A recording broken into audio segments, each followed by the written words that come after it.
Welcome to Human Risk, a podcast dedicated to the understanding of human behaviour as a risk. Here's your host, Christian Hunt.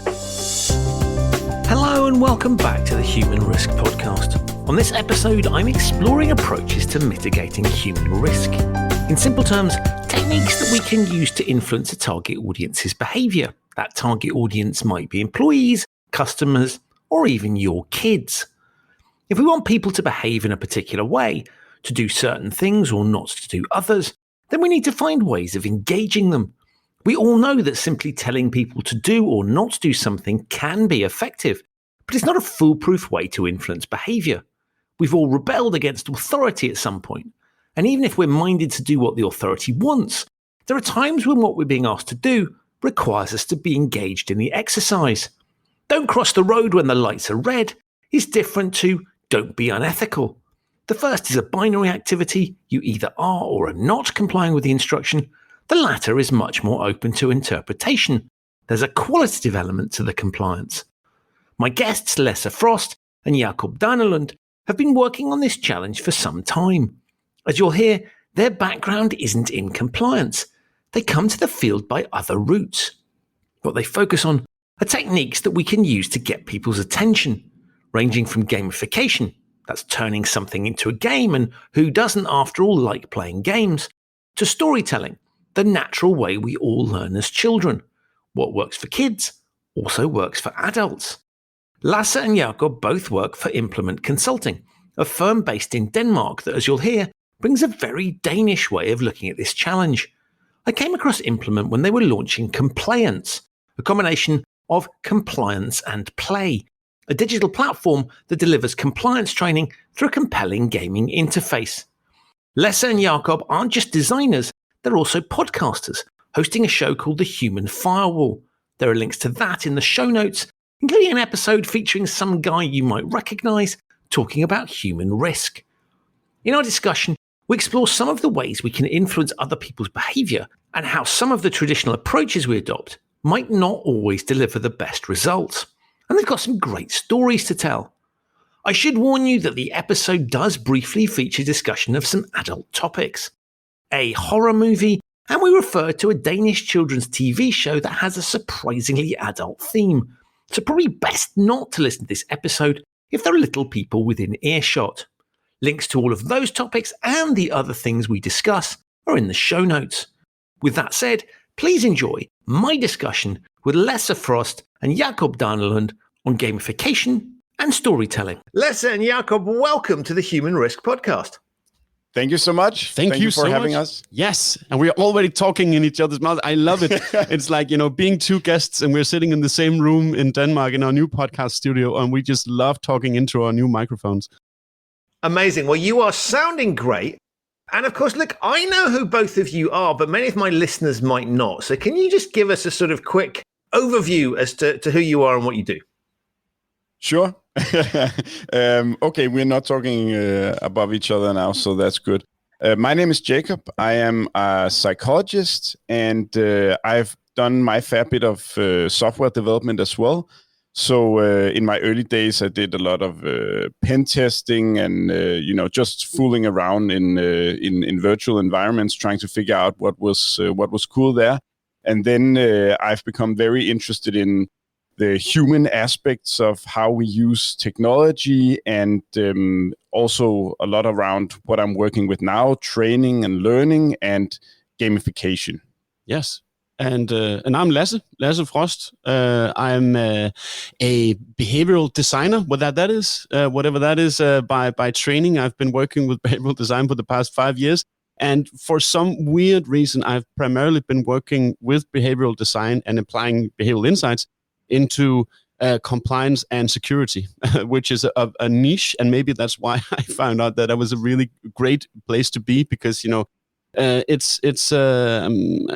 are not a lot of us. You know that, Christian. but oh yeah, we're getting more and more. And the thing is that I've always been really interested in human risk and in how to mitigate it and how to actually make people an asset instead of seeing them as a potential problem.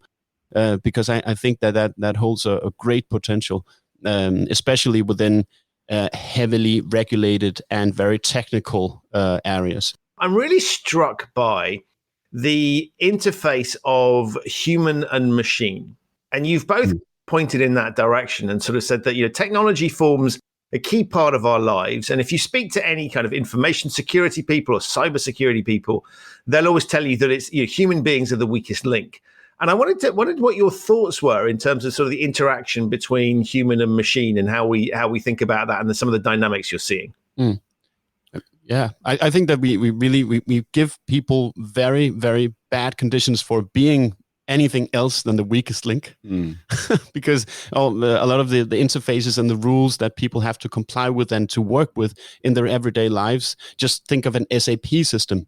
The interface there is, you have to be an engineer, you have to know German, you have to know the specific symbolic language, that you have to be, you have to learn it not as part of your work, but as part of some kind of parallel onboarding, and I mean that it just gives people a very, very bad point of departure in terms of not making any mistakes. Because I mean, if you want people to make mistakes, you have to put some machine in front of them and just say use this and comply with all these rules while you do it. And by the way, it's really, really hard to use, and you have to figure out yourself how to do it. So I think that we have a lot of work to do in order to make this systems and interfaces more intuitive, but also to make rules more relevant, and also make them seem meaningful to the people that have to comply with them, or else they will just see it as something that's a nuisance, that's something that they have to do despite of their work, instead of as part of it. Yeah, I completely agree with that. And I think, coming from both the psychological perspective and the software development perspective, I feel like it's kind of a battle between who's defining the rules. One of the things that one of the concepts that I'm really fascinated by is shadow IT. Like the whole concept of shadow IT, because it comes from organizationally, it's such an inside-out perspective. Like, people are not allowed to do this. But if you're, do you want to just explain to listeners who haven't heard that term before what it means? I know, but it may not be obvious to some people. Cool, right? Yeah, shadow IT. It's also just cool. The name is cool, but I think so shadow IT is you have an organizationally defined system that you're supposed to use, but for some reason, one or the other, you're not using it. You're using an alternative IT system that is not controlled by the IT department, and so it's not governed. It's not they're not processes set up for how to handle this and that kind of personal sensitive information, things like that. So it's in the shadow. You don't know what's really going on in the system from a governance perspective. So the simple example would let's pick email, right? You're saying instead of using Outlook, people are using Gmail, right? It's just one. I mean, it's a very primitive example, but it's like using software either on a corporate device, but software that's outside the kind of the normal controls, or maybe you're using on a personal device, and so you're doing it you're doing something, probably something legitimate, but you're doing it in the shadows. Exactly. And so, so from an IT governance perspective, of course, that's an issue. That's something that you want to get rid of. But from a user perspective, you're doing it because it's the easiest way that you can conceive of that you can achieve a certain task, right? And so there's there's the battle between who's going to accommodate who in that situation. Is it a matter of, do you need to bring the IT system into the corporate governance model, or do you need to train the user to do something different? It's that's what I'm really interested in, actually. I feel like that's really a cardinal point where intentions meet each other. Yes. Yeah. And from a communication and maybe a training perspective, this is really interesting because as a point of departure, a lot of people in the regulation business, they will say, this is a problem that people don't, they don't use the systems that we have put in place for them. And they don't, if they use them in a wrong way. But instead of saying, you shouldn't do that because that's a problem, we try to ask the question, why do they actually use the shadow system instead? Or why do they use this shadow procedure instead? Because sometimes, people just carve their own way because it makes more sense to them, at least in the moment or the situation where they're in. And the only way that you can find out how to help them come back on the right track is to ask the question why and to find out what the answer is to that question. And I think there are a lot of, if I'm thinking of another example, it would be I'm using a Prezi or Canvas or something like that for a presentation, and I'm not using a PowerPoint or something within the Office 365 suite because I want it to really pop to the client. I want the presentation to pop. So there's a business goal. I'm trying to achieve a business KPI of a sale or, having a training come across in a better way.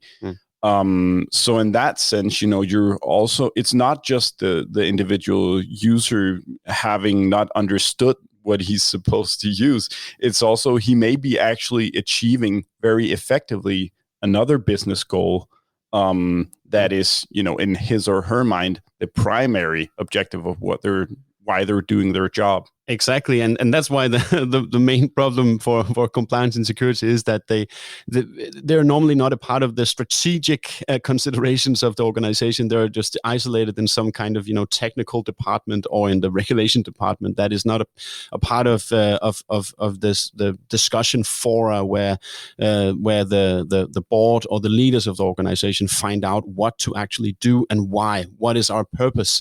Those discussions are isolated from the regulation and the security and compliance discussions, and that is a problem because that is what actually creates this issue of, for example, shadow actions and shadow IT, where people not only use the Gmail instead of their official mail or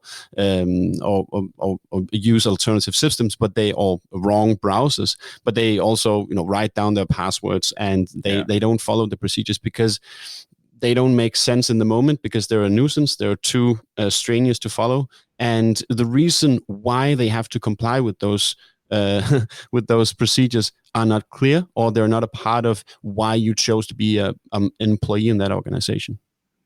And I love that. I love that whole thing because I think it really highlights this issue of, the organization looks at things in a certain way, and there are organizational risks, and so we have functions of people who are there to mitigate risks on behalf of the organization, and then we've hired some other people to do amazing things from a creativity perspective, to do really human things, particularly in the knowledge economy, where if it was a repetitive task, you give it to a machine. So we're hiring people to do things that human beings are good at. And a lot of those things are things that involve creativity, initiative. So on the one hand, you've hired a bunch of people and you're going, hey, help us add value here, right? Let's make the business. And then on the other hand, you've got people in the same organization effectively stifling that and kind of going, no, you may not use these other systems. Stop. Use what we have decided. And I love that depiction that you came up with, Jacob, around shadow, and saying that is completely the wrong way to look at it, because you're going, these are bad people, hide, because we think about in the shadows, bad things happen. Yeah. Right. That's muggers hide in the shadows to attack people. Right. And so I love when you describe that, because you're basically saying, actually, there are some people within the, if we think about it in those terms, and literally language matters, we are framing this up as going, anybody that automatically goes off the reservation is an evil person doing bad things. But as you've rightly pointed out, and there will be those people, but they're a very small percentage. Most cases, the people that are doing these things that cause problems, that are what I would call technical breaches of the rules, right? They're not setting out to be bad people, but they are trying to deliver an objective. They're trying to do the thing they've been hired for. And it's painted as you evil people. And I love this idea that you're thinking about it, saying that's the wrong way of looking about it, right? Which frames them as criminal intent, when actually what they're doing is the thing you've hired them to do. Exactly, and I mean, if you treat people like criminals or as defiers rebellions or something like that, then they will also see themselves more in that light, and maybe they will also reactate towards that because they don't identify with being criminal. I mean, none of us have this image of ourselves as something negative. I mean, if we had that, we would be very depressed, all of us. We have to look ourselves in the mirror, and we have to feel like what we're doing is some kind, somehow meaningful. And if you're treated like a person that only defies the rules because you're an idiot or because you defy the rules for some nefarious purpose, then I mean, that will just create resistance in you towards the organization, and that doesn't make sense at all. And I think that's really a key point, actually, the one that you're bringing up, Lasse, also about how we're making people feel about the job that they're doing. Because if you feel shady about what you're doing, you're not going to perform as well. I've been in another realm. I feel like this is an analogy to what we're talking about. I once did some research around ghettos and placing cameras in ghettos, because that's one way you try to enforce compliance. Trying to discover criminal activities and forcing people not to be criminal. And what we found out in that study was that actually it's not making people feel safer when there are cameras. To have more cameras in the ghettos, it doesn't make people feel safer, but it's going to stir a lot of activity from the people that live there, because now they have to feel like criminals, and they are going to be provoked by the thought that they need to be governed in this way. So they're going to constantly, it's just a lot of activities where now they are suddenly fighting the system instead of trying to focus on what they want to achieve in life. It's like they try to find activities where they can provoke the system. So they would actually, this is a concrete case where there would be recordings from the cameras in the ghettos, where they would go to the rooftops where the cameras were placed, and they would have, they would hold the alternative cigarettes that they were smoking just in front of the camera, so that you couldn't see a person, but you could see that someone was smoking something that they were not supposed to be smoking. So that's just, I think we really need to think about this when we are employing governance systems and how we're talking about IT that people are not supposed to be using, because it's making them feel like, why am I not allowed to do what I'm supposed to do? Now I'm going to spend a lot of energy revolting against, a system that's trying to keep me down, which is completely pointless. Then you are starting a fight that you didn't even need to have in the first place. And sometimes you achieve the quite opposite, the exact opposite of what you want to achieve when you try to communicate that you should not do this or that. I have one example from the London Underground that I just came to think of, where the metro in London, the Underground railway, had some problems, I guess, a couple of decades ago, with a lot of assaults, knife assaults, weapon assaults on people, which is a very, very serious thing. And the way that the London Underground tried to mitigate that risk was by, for example, putting up signs that said you should not wear a knife, no knives in the underground. So they had a knife and they had a red over it, right? And what happened? More people began to wear knives in the underground because they brought their knives, because they thought that if they had to put up these signs, then it must be really dangerous. It's a really big issue, right? Exactly.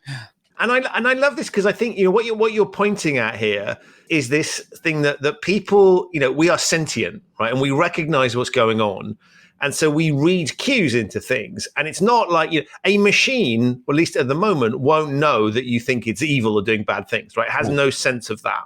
But human beings will, right? So if you treat somebody a particular way, they are going to respond to those incentives. And what I find amazing is we know this in a positive sense, right? We know that if you go go stay in a hotel and you get great service or terrible service, you will react accordingly, right? And your reaction might be, I'm never going to stay there again. I'll give them a bad review on TripAdvisor. Or I will react to that. Something will happen as a result of that treatment. And so we think about it in that context. We think about it in the kind of customer context. We tend not to think about it in terms of employees. And we tend to have this basic philosophy, and it's never stated, but it's sort of implicit. It's kind of like, we employ you, so we set the rules. And we're just going to tell you what to do. We will send you on training courses and we'll tell you what you can and can't do. And that, to my mind, is legally correct, right, up to a point. And of course, there's a lot of stuff that's not written in your employment contract. But legally, broadly speaking, right, you've got an employment contract and that gives the employer certain rights. And of course, in some contexts, that's absolutely fine, right? So food safety, no one is going to argue if they work in a restaurant, they're told to wash their hands, right? That makes perfect sense. But there comes a time, particularly, I think, in the knowledge economy, where you can very easily overstep that mark. And you start to impose things on people just because you can, as opposed to thinking that they will have a reaction to this. And that, to the point on shadow IT, maybe the reason they're using the software is really valid, right? It makes a ton of sense. And rather than treating these people like they're idiots or criminals, we should be reflecting on the fact that the reason they're responding in that way is because we're creating an environment, and maybe that response is legitimate. Exactly. And treating people like automatons will, especially in the knowledge economy, create reactants, will create people that defy the rules because nobody wants to be treated as something, less than they think they are. And most of the time, the rules that we put up in front of people, that's one of the things that we learned in doing the first couple of episodes on our podcast, that most rules are dumber than the people that you try to put in the rules for, right?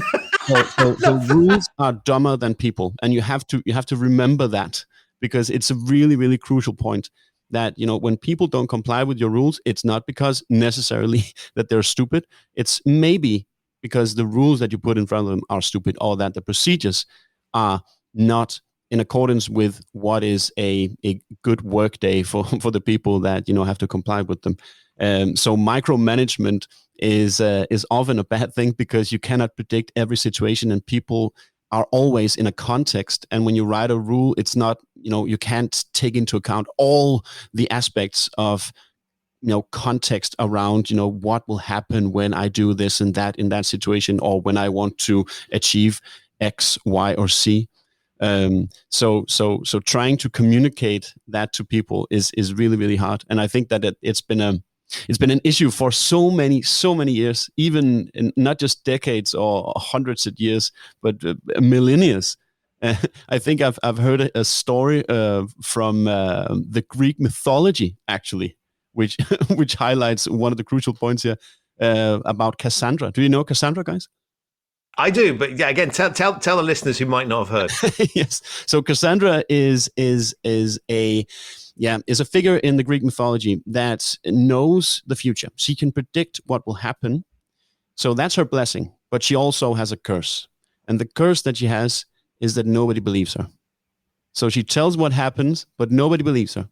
So she's always a step ahead, but nobody will actually comply with what she says, because she's always a step ahead, because she's in another context. She has another piece of the puzzle that people don't have.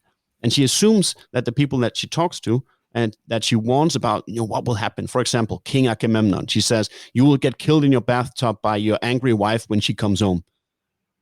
And then King Agamemnon just says, yeah, but I don't think that will happen, because my wife loves me, and I will not get killed by her when I come home. But it happened. He got killed in the bathtub.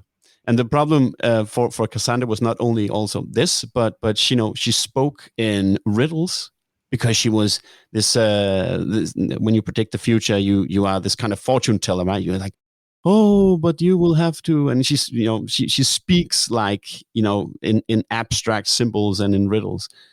And when you do that, just like if you speak in a very technical language that people don't understand, you will not change behavior. So it's really, really it's really crucial to when you want to change people's behavior, you need to take into account that you know more than they do, and you have to speak to people in a language that they understand, and to take into account what they know and what they don't know. and what their purpose is and what they think of themselves. That's really important, because if you assume that they just look like you and they talk like you and they know the same things that you do, and they have the same technical or judicial educational background, if they had that, then it would be very easy to communicate in a direct way, but they don't. They have a lot of other different backgrounds, and they're in several other contexts than you are. And you have to take that into account when you're communicating risk and procedures and regulations to them. And I love that. I'd never thought about the Cassandra in those terms. And you're right. If you speak to people in riddles and stuff that doesn't make any sense, you're not talking their language. And I think, to your point, when organizations sometimes communicate things to people in a way that makes presumptions that aren't valid, that is sort of like, just because we care about this, you should automatically care. Or, you get process. I love processes in companies where, it's something you do once a year. And the person that runs the process spends the whole year planning this process. And then every employee does this once a year, attestation or something once a year. And it means a lot to that person, right? This is the purpose of that person. Right. So they're doing nothing but this. And of course, if you spend your whole time doing this process, you're not going to think about it from the perspective of someone that does it once a year, that's forgotten it, right? That has other things to do. And so I love this particular clarification, which is when we get people doing stuff that we think they shouldn't, very often because they just see the world differently, not because they are inherently trying to break the rules or are just stupid. And if you have got people that are inherently stupid or breaking the rules, then you shouldn't have hired them in the first place, right? That's a different problem. Exactly. That's a different problem. And the thing is that people might be idiots, but of course that's a different problem. But I mean, if you just assume that people are idiots and that's the reason why, then you never learn anything. Right. Then you will never get better at communicating. You will never, make better or more lean processes or anything, because you just assume that, it's not my fault, it's their fault. I made this perfect system with perfect rules, and I make, this communication campaign that leads up to it once a year, and nobody complies. It cannot be my fault. If you assume that, then you will never get better at what you do, unfortunately. And you mentioned in passing your podcast, so let's just cover that, because I want to make sure listeners are aware. So it's called the Human Firewall. Can you just talk a little bit about what it's there to do and sort of people you feature and that sort of thing, so listeners have a sense of what that's about? Yeah, sure. I think we have, much the same intention as you have. Basically, our catchphrase for the Human Firewall is that we want to make people the strongest link in cybersecurity and compliance again. Because we know that humans are the primary attack vector today, actually. So that's why we are very preoccupied with just getting experts, not only in compliance, but behavioral designers, psychologists, organizational designers, all kinds of different expertises in to try to shed some light onto how can we, reach people, just as we're discussing right now. How do we most effectively attach meaning and purpose to the act of being compliant, and where do we sometimes have something to learn in terms of listening more intensely to the signals that we're getting from an organization or specific people that don't want to be compliant, rebels, or what be it. Exactly. So it's like I know that we share at least one guest in common, Luca Delana. Yeah. He's not a guest in one of our existing episodes, but he will be. We've just recorded one with him, and he's as you can attest to, Christian, he's a really, really insightful and interesting guy that is, independent of universities and all kinds of, institutions, which is a great thing, because intelligence and freedom can create really interesting insights. He has a really interesting framing of what a crisis is, or what something, an external hit that really, shakes the grounds of the organization. For example, COVID, or a cyber attack or something. Or maybe a huge data breach, or a major compliance scandal. That is not a problem. That is information for you. Of course, it poses a problem, but it's also an opportunity to learn something, because this is an input from the system that says to you something is not as it should be in your organization, because you're vulnerable in some kind of way. You lack you lack, or you lack anti-fragility. You are too fragile in some specific area. So you should always take these problems as input, of course. And if you don't take them seriously, then you will learn nothing, as we just talked about. And that's why actually I think that Jakob and I in our podcast, and you do too, Christian, have a really, really wide set of different professionals from all over the organization. So both from HR and marketing and data and analytics and compliance and security as well. And also executives, because all of them have some kind of perspective that we can learn something from. And in compliance and security, you need to take all of these input into account, or else you will be more vulnerable towards the threats that threaten you. Because if humans are the biggest risk towards our organization, that is information for us. Because why is that so? I mean, it's not necessarily so. It's not necessarily because humans are dumb. Maybe it's quite the opposite, actually, that the rules that we try to make or that we force them to comply by are dumb in some way. So I'm just I just wanted to say that it's really crucial for us to view all of this input, even though that it's sometimes really irritating, and that many of the people that we talk to are really the devil's advocate towards compliance and security. That is maybe the best way that we can become better, because it gives us an opportunity to become less fragile in the future. And I love this idea about it being a data point. Because I think that starts with accepting that you haven't created the perfect system, right? And we all know, and I love your Cassandra thing has inspired me now to think about, other kind of mythical or historical figures who thought they had everything sorted. And the moment you think you've got everything sorted, you understand everything, risks, that is a sign that something is about to go wrong. And we know that from the movies, right? The moment we've built the most secure bank in the world, if you start with that, right, you know what the movie's going to be about. Yeah. And so I love this idea of of one, accepting it's going to happen, and two, using that as a feature. I think there's a fascinating thing here when we look at, say, we talk about side effects. But of course, there is no such thing as a side effect. It's just an effect. Side effect is just what we didn't know was going to happen. And so we kind of go, here's a side. This is like it's some sort of different thing, and it's not. It's all part of it. You will build a system. You will intervene in some way, and that will have a load of impacts. Some of which you can predict, some of which you might get wrong, but some of which you can predict, and some of which you can't predict. And this idea that we sort of use as back to language, I think, back to the shadow IT thing.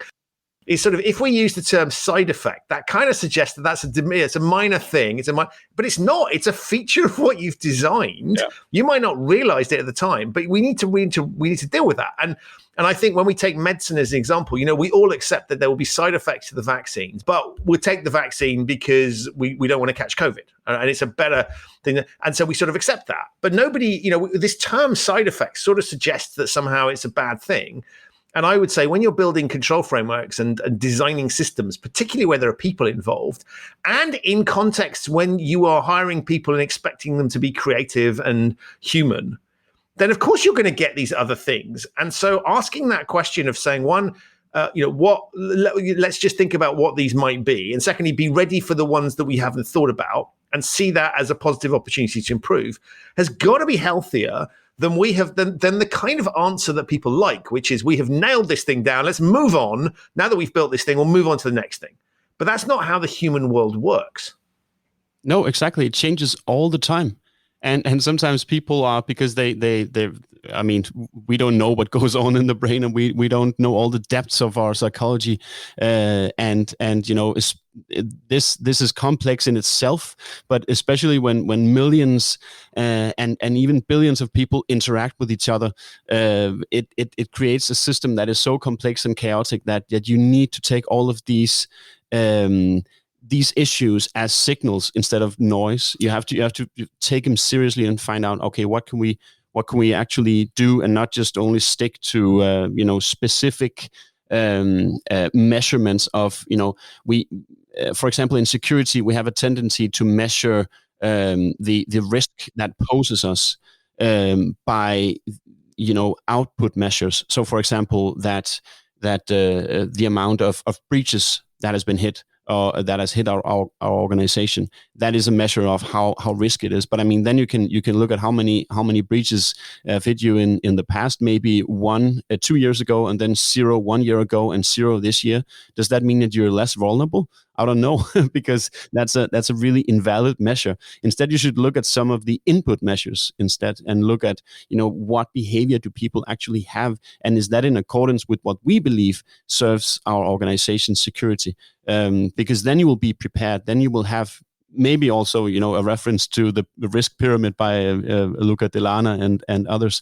That really goes to show that if you only measure what happens in the end and take that as a KPI, then you will be really vulnerable, because there's a lot of things happening under the hood that indirectly or more or less directly can harm your organization and increase the risk that poses you. And I like the point that you're bringing up, Christian, as well, around what is it that when we're talking about ideal processes and system design and things like that, everybody wants to have a very slick process, or they want it to be. One of the things that I've heard a lot in my time of development, product development, technology, is like it needs to be very intuitive. Okay, what does that mean? You want to reduce friction in the experience. Why? Because I think like sometimes friction can be good. If you stop at the right moments, it's good to have friction. For example, in phishing, I guess that if you receive an email from outside of your domain and it automatically is flagged, and even though that you don't know whether it's actually phishing, but you know that this email comes from outside of your organization and it's flagged, and they say, be aware that this email is actually from outside of your organization. That's friction, but it's friction in a good way, because it creates awareness around the issue that might be inherent in this email. Exactly. And also, in the domain of psychology, introducing friction, asking questions that you actually need to stop and think about. You can't answer them right away. It's a good thing. It requires some extra effort, so you need to be motivated to put that in, but it's a good thing. In the same way that, this is why shadow IT is so interesting to me, because it is really friction. In the same way that when you come as the business to IT and you are confessing, basically you're walking into the church and you're getting ready to confess, I've been bad. I've been using a program that I'm not supposed to use. Father, forgive me. There is an opportunity for IT to understand the business needs. You need to tell yourself, okay, there's something about the business that I have not understood, since I haven't caught what's going on, what programs are really necessary or whatever. Or, okay, maybe you need to have a Socratic dialogue where you need to educate the users. Well, that can be, another level, but then you need to be the one that's good at introducing the friction to the user, asking the right questions around why, what is it you want to achieve and things like that. You don't know that before you have that conversation. So designing, that whole conversational setup or that interaction between business and IT, I think that's hugely important. And I think that's a big part of, coming back to the anti-fragility. It's about designing the feedback loops right, so that you don't feel like a criminal when you're coming to IT and you don't already know that the answer is going to be no, and it's going to be preceded by a deep sigh or something like that. That's never going to happen. Because I think we know that. At least I've had that experience in my time where I was like, okay, I have this great idea. I need to go, they just need to know it. They just need to know it. And then you get turned down, and then you think, okay, I'm never going to do that again. I'm just going to, do my thing. Yeah, exactly. And you, if you want people to have a better relationship or more natural relationship with IT and compliance and security departments, then you just need to facilitate more interactions between them. Yeah, you have to find out how can we actually make going over to IT or make IT go over to you a more natural part of every day? How can we actually facilitate that? And maybe also, how can we hire compliance and security officers that do not have the same profession, the same educational background, the same way of talking as we traditionally have, technical, judicially heavy STEM educations, especially, which is not a bad thing, but homogeneity is dangerous in this department because they make rules and they mitigate risks that pose a wide variety of different people in a very heterogeneous audience. And I mean, you may be in the right. You may be in the right as the compliance officer, and maybe like you have someone like me coming up, a stupid, uneducated person who thought, now I've seen the light. There's this new system that I need to use, and I'm wrong in that regard. But then, in order to mitigate the risk successfully and ensure that I'm going to come to you the next time I have a bad idea and tell you about it, so you can, have me understand why I'm not supposed to do that. Yeah. In order for that to happen, you still need to handle that friction in a way that encourages me to come back and actually have that interaction again. So you don't wait with having the input from you, which is either that you fuck up, basically that you make some kind of mistake, or that you score really low in a yearly compliance quiz. I mean that is an example of really slow feedback loops, where if you get weekly interactions with the compliance and security departments, then you will very, very quickly find out where the holes in the cheese are, instead of finding out when it's too late. And I won't start to spread the organizational story about, let's not involve them because they are basically just a roadblock in our way. And I've always been struck by this idea of human firewall. And I love it because it's taking something, those two things don't logically sit together. A firewall, that's a physical thing. And actually human beings, you can look at my human risk framing is a negative framing, right? Which is to go, people are units of risk, we need to watch out. But actually there's a flip side to that, is that they can help you in that. So they can kind of ethically hack, if you like, for you and help you see weaknesses in your system. And if you're open to that discussion, they will spot things before you do. And so we have to find ways, I think, of incentivizing people to come forward, because the alternative is if I have a choice of I've spotted a loophole and I report it and I get nothing but trouble for that, well, I know that loophole exists, so I'll just keep that in the back of my mind and potentially use it. And the same thing with, here's a new bit of software I want to use. If the answer is always no, then I'm just going to sit there and either I will leave the company and go somewhere where I can use it, or I'll just use it unofficially and find ways because I recognize it'll make me better. It gives me a competitive advantage either internally or externally. And so I think there's a natural thing that if we effectively close our eyes and close our ears to the inputs that we're getting from our people, we're missing the opportunity to use them as really early indicators of where the world's going to go. And I find it amazing because it's almost an act of denial. If you shut this sort of discussion down that you're talking about, you're not solving the problem, because you might go, well, we've stopped that issue from arising. But the point is they've spotted something. And if they've spotted it, someone else will. And so that risk doesn't go away. It just means it exists somewhere else. You're not really handling the situation. You're not using, back to your point, super powerful data that can help you improve things. So even if the narrative is one you don't want to hear, right, which is that they tell you that PowerPoint sucks and it's the worst thing they've ever been forced to use, but at least hear them out and understand why, because chances are if they're thinking it, loads of other people will as well. Exactly. So, I couldn't have said it better myself. And that's also the reason why we work with with creating more engaging training, especially in compliance and security areas. And we do that by we've created a digital platform that facilitates training via games, and we do so. We have a mobile app that facilitates 1 versus 1 and team versus team, and an asynchronous, turn-based knowledge game where you play against your colleagues in an asynchronous way. And we also have a web-based board game where you play against your colleagues in a live session where you collaborate and you try to play through role plays and stuff.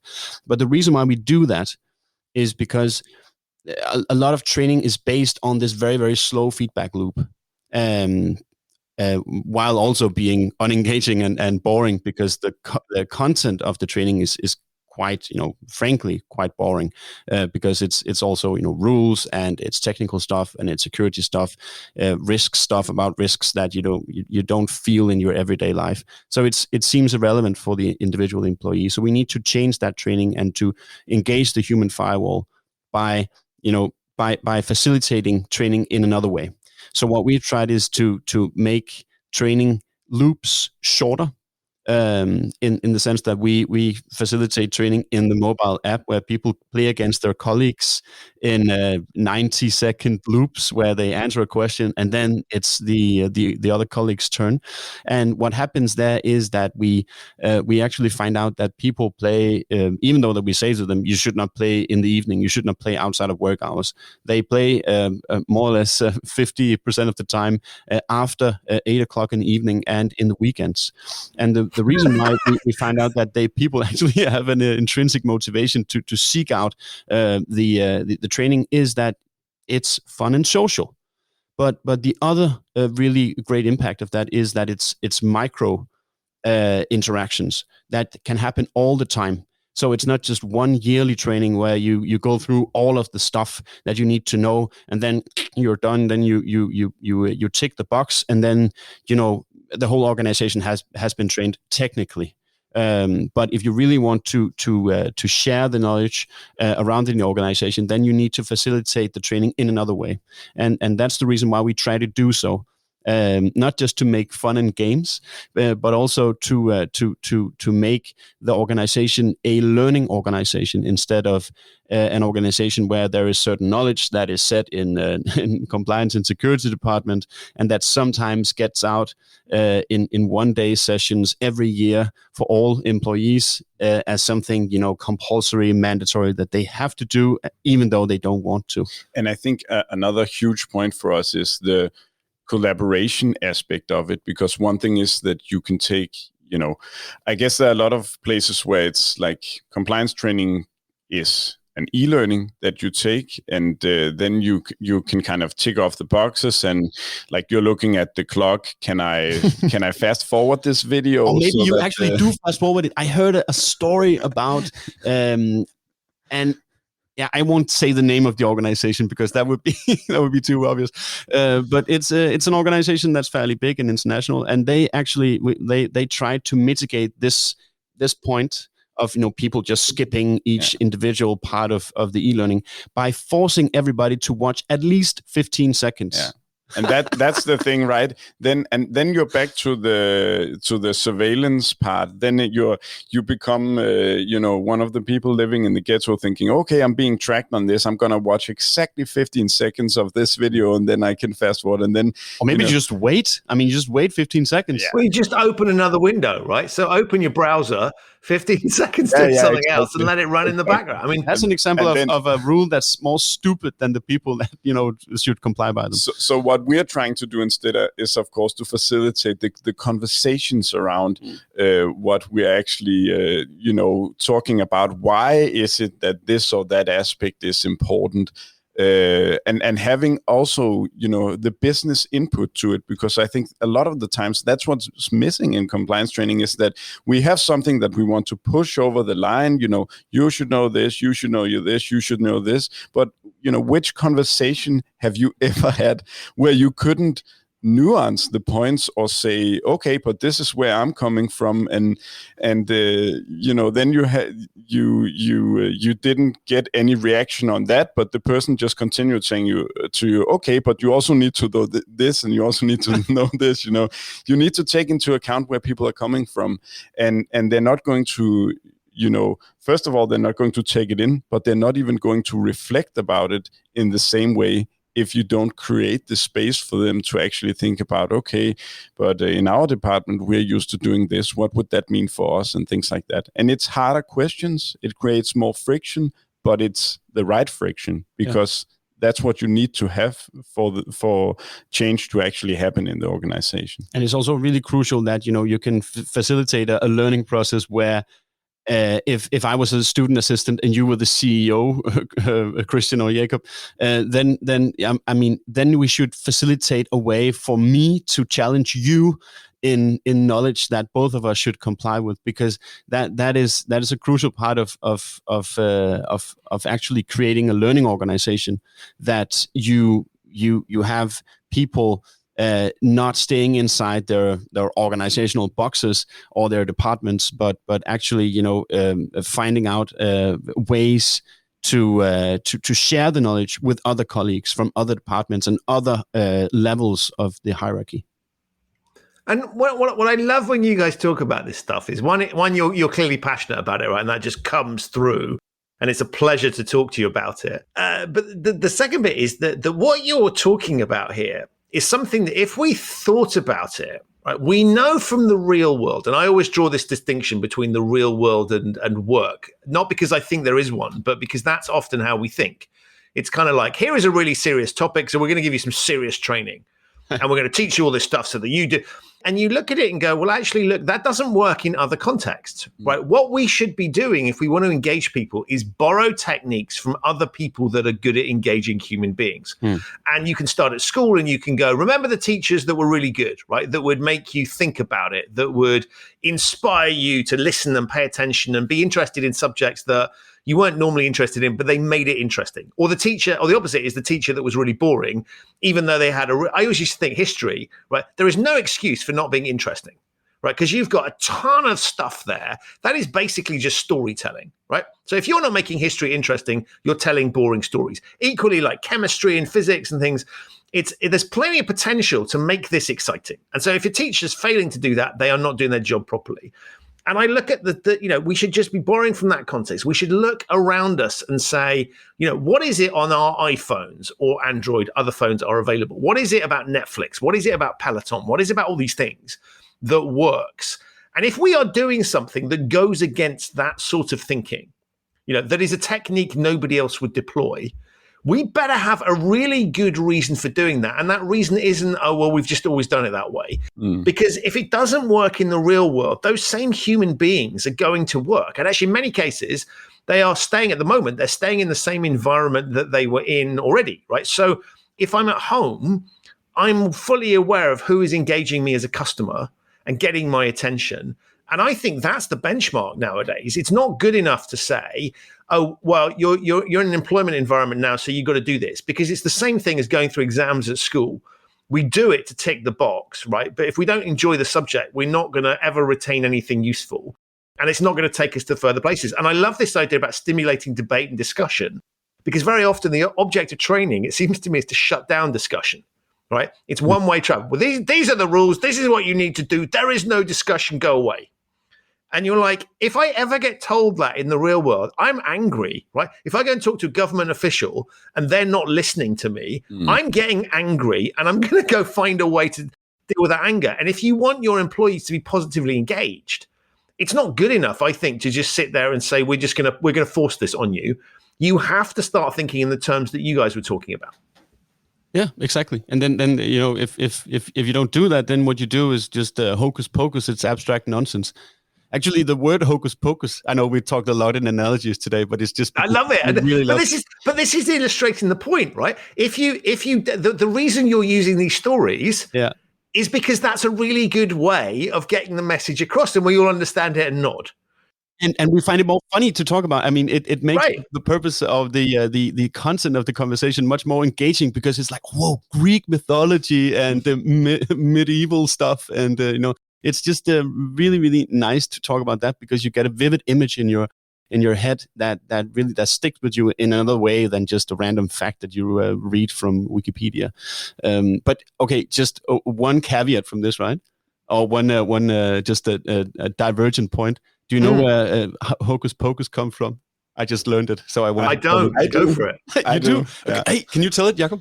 So hocus pocus actually comes from people going to church, and they would listen to the priest saying hoc est corpus, which means this is the body of Jesus Christ, right? So that it would be the what do you call it, the oblate or the bread that you get when you go to the priest. Abstract flesh of Jesus Christ. Yeah, but of course nobody knew Latin, so that's how it became the transformation of the bread to Jesus' flesh was hocus pocus to them. Yes, and it's a perfect analogy to this, right? Because that makes a lot of sense. People have a common understanding or perception about this as, whatever he says. I mean, hocus pocus, let's just get over with it. Because it makes no sense to them. I mean, the priest speaks in a language that they don't understand. And it's also people just make fun of him. It's much more catchy, right? I mean, what stuck with us? Yeah. How often do you hear people say hoc est corpus compared to hocus pocus? Yeah, and everybody knows what that means, right? Yeah. It means that what you're saying, doesn't make any sense, or that it's, either abstract nonsense or something that, comes. I have no idea what you were talking about. Right. Right. Exactly. I mean, I'm talking about the example, not you guys. Yeah, no.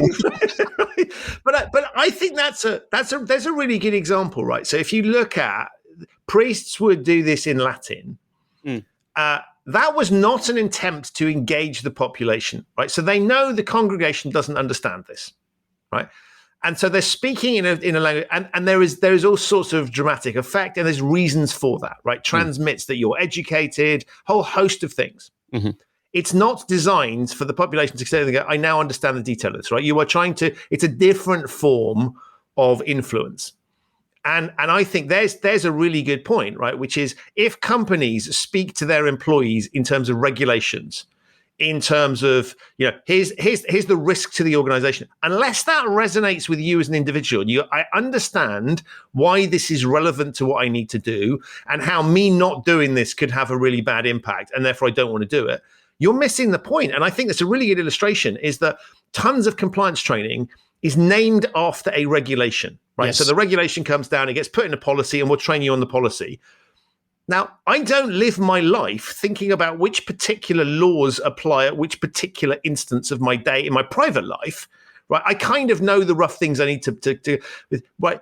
So why are we expecting that? Why do we think anybody is interested in regulation X? Now, it might be that they've read about it in the newspaper, right? It's a big enough thing that you maybe have to explain to them what it means. But otherwise, all they want to know is, what do I need to do and why does it matter? And if we speak Latin, or funny language, or frame it in a way that's boring, or talk about, extreme situations that are never going to happen, then we're not engaging them. And then we shouldn't be surprised when that training ticks the box, but serves absolutely no purpose in terms of mitigating the risk. Exactly. And I mean, you have one of either three scenarios. People will think you're either ridiculous, boring, or scary. Or all three. Right? All three at the same time. So I think maybe 500 years from now, we will talk about GDPR as the new hocus pocus. I don't know. Maybe that's a bet.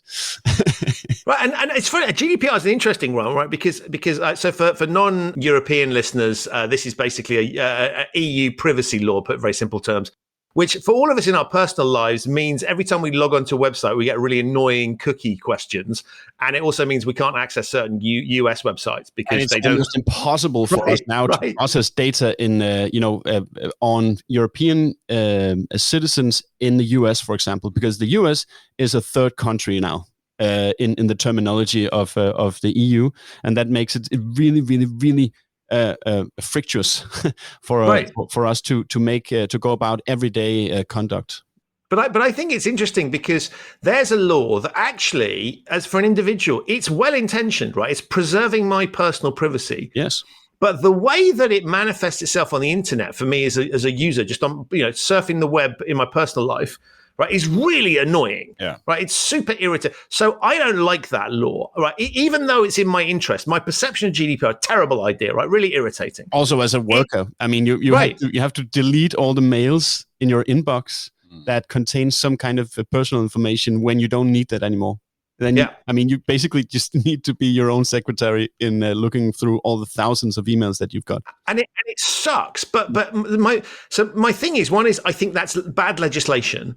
But if your company says to you, I'm going to send you on some GDPR training, right? Your immediate association is with this stupid law that blocks me from accessing websites, right? It sucks.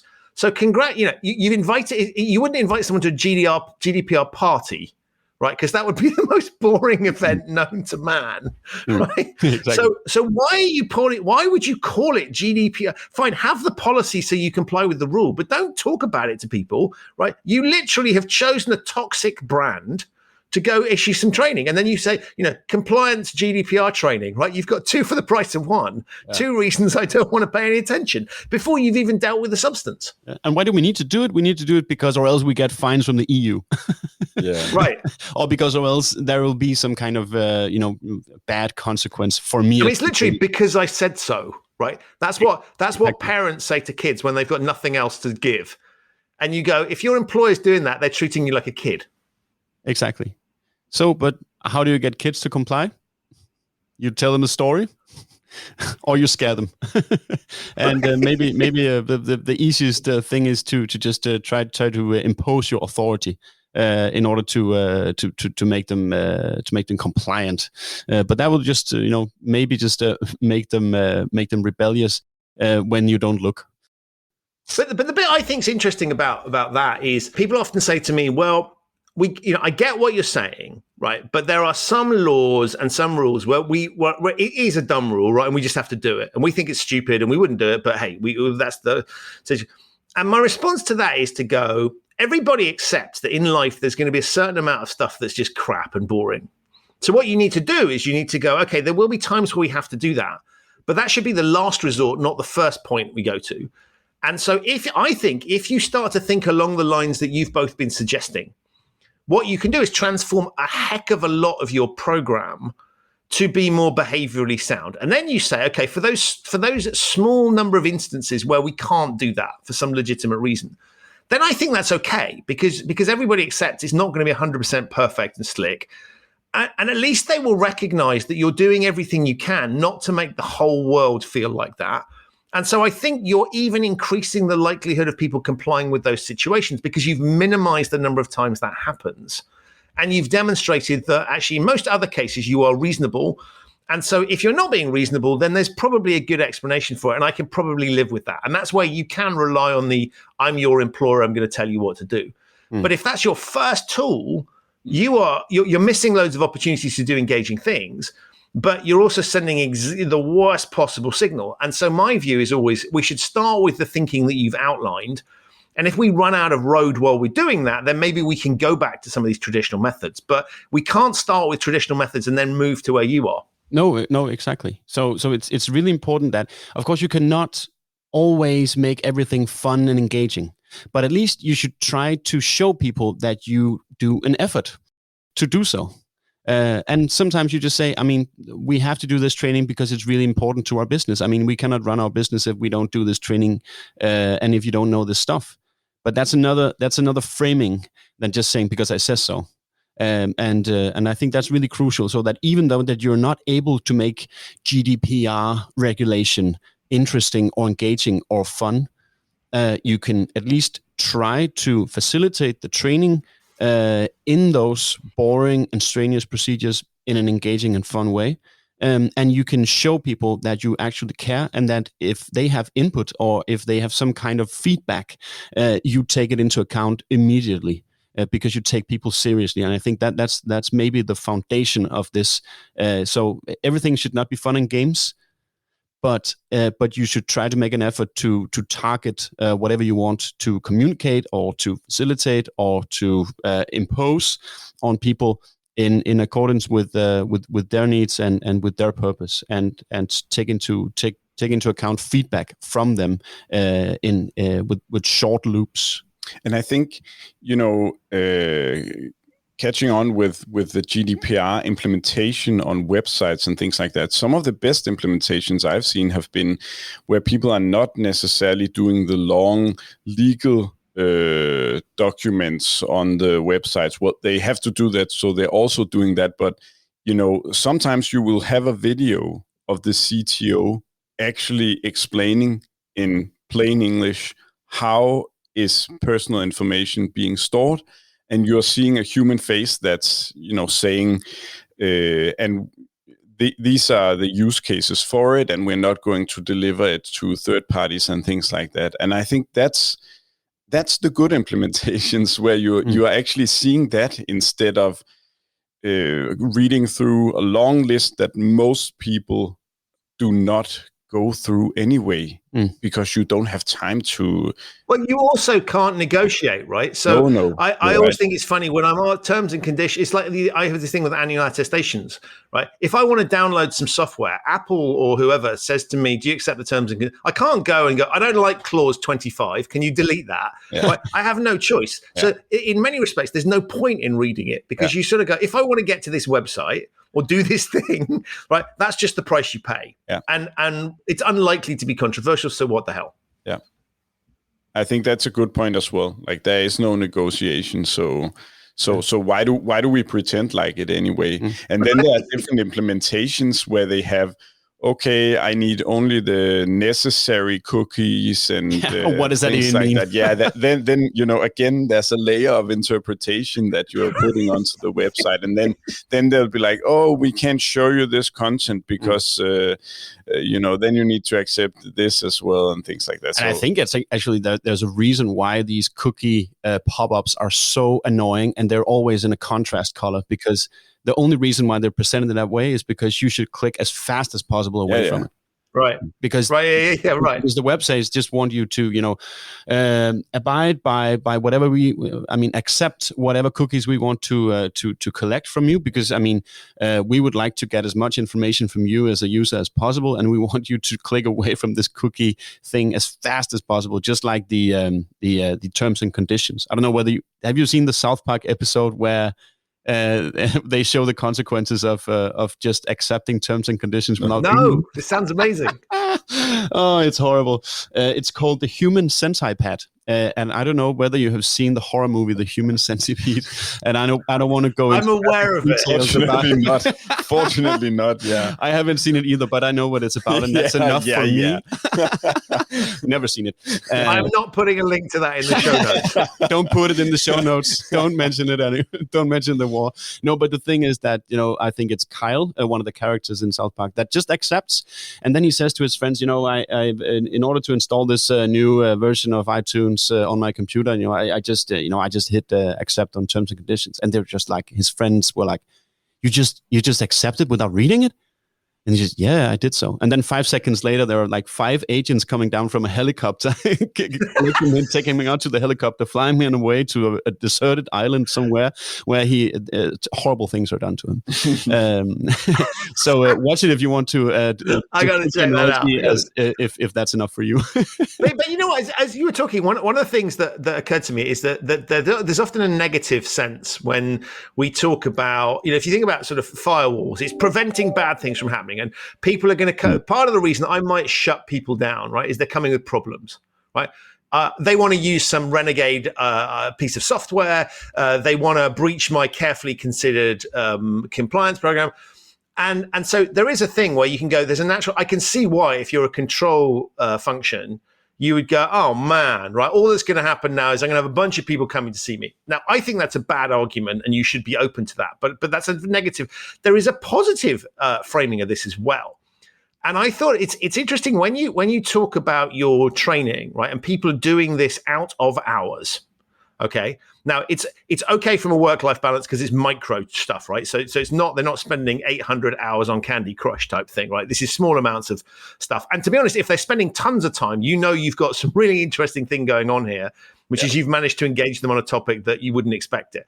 But the bit I find interesting is that if you've got games that are particularly engaging, then that's positive feedback, right? Because you're suddenly going, wow, this is a subject that our employees care about. Now, we've made them care about it by the way that we present it, but that's something really interesting. And so far from being like the firewall is just about risk management, the firewall can also operate the other way, right? Which is a sort of, when I look at human risk, I also talk about human reward, getting the best out of people. And if you play around with if you constrain human risk too much by saying don't do all these things, right, you will miss the opportunity to get the best out of your people. Equally, if you unleash your people and you don't control them at all, right, they will do amazing things, but they'll also cause massive amounts of risk. So these two things are interrelated. And it occurred to me that the formulation of the word firewall sounds like it's all on the human risk side of things. There's a positive here, right, which is if you've engaged your population, they will come to you with really useful things that are strategic business advantages, stuff they are really interested in, things that actually where you might say, you know what, as an organization, we were a bit concerned. We put in place some regulations around this that were quite tight, but actually maybe if our staff is really positive and engaged, we can approach that differently. So it's not just about negative feedback and stuff that's not working. You will also get really positive feedback about the stuff that is. If you interpret the data in the right way, you can see this as a positive thing as well. So this idea that suddenly, unleashing this human firewall is going to get you all nothing but negatives, nothing but extra work. There is tremendous positive strategic advantage of it. In other words, in my language, it's not just about human risk; it's also about human reward. Yes, definitely, and it's about creating adaptive systems that are stronger than if you just assume that all your employees are stupid or that they only disobey the rules to be annoying. I mean, if you try to change that framing, and if you really make an effort to make training more engaging and actually try to produce some positive experiences with, for example, GDPR, then you will have a system that's much more adaptable to new risks because people actually talk with each other about this issue instead of being afraid of it or finding it boring or scaring or in any way have some negative emotions connected to it. They should have called GDPR. I think part of the problem is the branding. Yeah, definitely. Right? Why didn't you make the acronym something like secret or shush or something like, right, people go, what is that? GDPR sounds boring. Yeah, exactly. I know some people that try to communicate GDPR in funny and more cute ways. For example, in Danish, it almost sounds like two names, Gitte or Per. And this is a woman and a man, and I think that some people actually try to use that the way that the acronym sounds like two names, and then you can try to explain this as an analogy of two people that have different aspirations. So you can tell a story based on this random fact that the mere sounds of this acronym produces a way to tell a story basically. So that's cool. If you're creative, you can always find ways to make even the most boring stuff. And we know that Danish people are creative. Yeah, I hope so. At least that's our self-image. So I think that it's soothing to our social identity that you say so. But I think that it's not necessarily true. But I think that's what I see. Right? I love Danish TV. Oh, there's one children's TV series that I thought was a bit controversial, but okay. And you won't mention the name of it. His first name is John. Dielerman. Let's leave it there. I heard it reached the headlines of. We love that. I will put a link to this in the show notes, but warning: there is adult content, but there's quite an interesting Danish children's TV series. But actually, this TV show facilitated a great conversation, like public conversation in Denmark about children's sexuality, basically, or their relationship with issues such as how does genitalia look like? I mean, that's a really important topic, but it's also taboo to talk about. But this funny and really weird and also a bit over the line maybe TV show actually facilitated a conversation around it. And it's thwarted a lot by Instagram and social media and things like that. So it's kind of attaching yourself onto reality and trying to create friction and find out what's the conversation like in reality, and how can we make sense of that when we're raising Exactly, because human beings. The only people that were, concerned and outraged about this TV series were adults that didn't know anything about how children go about this, and all the kids that show it. It's hugely popular among the kids that actually are the target audience. So they found it really funny, but the people that were outside of the target audience found it horrifying and destructive in some way. Yeah, I mean, I must admit, I thought it was, and I'll let listeners decide for themselves by putting the link there with a caveated warning for those people that are easily offended. But it's fascinating, right? And I do think this is back to the point around having a human world where, you if you try and control everything, there's a certain amount where society progresses because we push boundaries and we push limits and we test things out. Now, we don't want everybody doing crazy stuff. And if you're working in the nuclear power industry, right, we don't want people getting overly creative and testing things out in an uncontrolled way. But equally, we know that that's how amazing inventions come. And we know that science operates on that same basis. And there's a certain amount of business that requires us to have research and development and trying things out. And so when I look at kind of compliance and information security, firstly, those disciplines themselves need to be thinking in those terms, right? Just because you have a serious, rigid job to do that feels like you need to manage that, you should be experimenting and seeing what works and adapting and moving. But equally, you need the business to do that, because if your business doesn't adapt and can't adapt, then you won't have a business in a few years' time, because you'll miss things. You'll end up being you'll end up a sort of Nokia situation with regard to mobile phone handsets or Blockbuster Video or any of these companies that we can name. And so I think there's something interesting here around, you do need to push the envelope and be thinking in those terms. Of course, there are limits, but I think this idea of people don't often associate innovation with compliance. And to my mind, that's a big mistake. Definitely, and R&D is not necessarily just a department where things happen. I mean, it's more like a mindset or a culture that you can cultivate also in compliance areas, because I mean, you need to adapt also when you work with GDPR or some rigid regulation. I mean, or maybe even especially when you do so, because that is even more heavy requiring innovative methods of communicating and training and conducting all the procedures that need to be in place in order to mitigate the risks. And that's actually what I like about the good implementations of GDPR, is that, I feel like people have made something out of nothing in that regard when they are taking the time to make sense of it and taking the time to actually use it as a way of creating a trusting interaction with the user, which is the purpose in the first place, but it's just not effective when you're seeing a wall of text. It's like, okay, why do I need all this text for us to have a trusting relation, right? It's much more trust instilling to see a person standing in front of the camera, taking responsibility for the words that he's saying when he's saying, you can trust us. We are never going to give your data to third parties and things like that. There's just a hugely different feel to it when you're seeing a face. Then most of the time, the person, we can luckily trust what people are saying, I'd say. Exactly, and the information that you need as a regulator or a compliance officer differs from the information that you need as an ordinary employee in the HR department or whatever.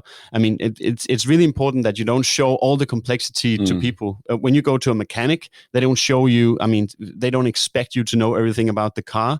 They just expect you to know what's wrong with it, and then they can fix it for you.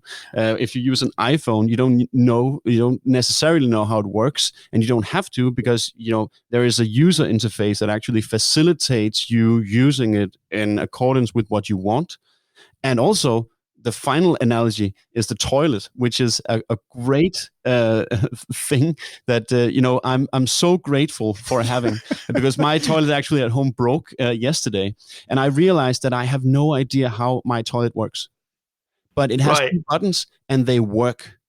I mean, I don't have to know how it functions in any way. I just press a button and it solves my problem.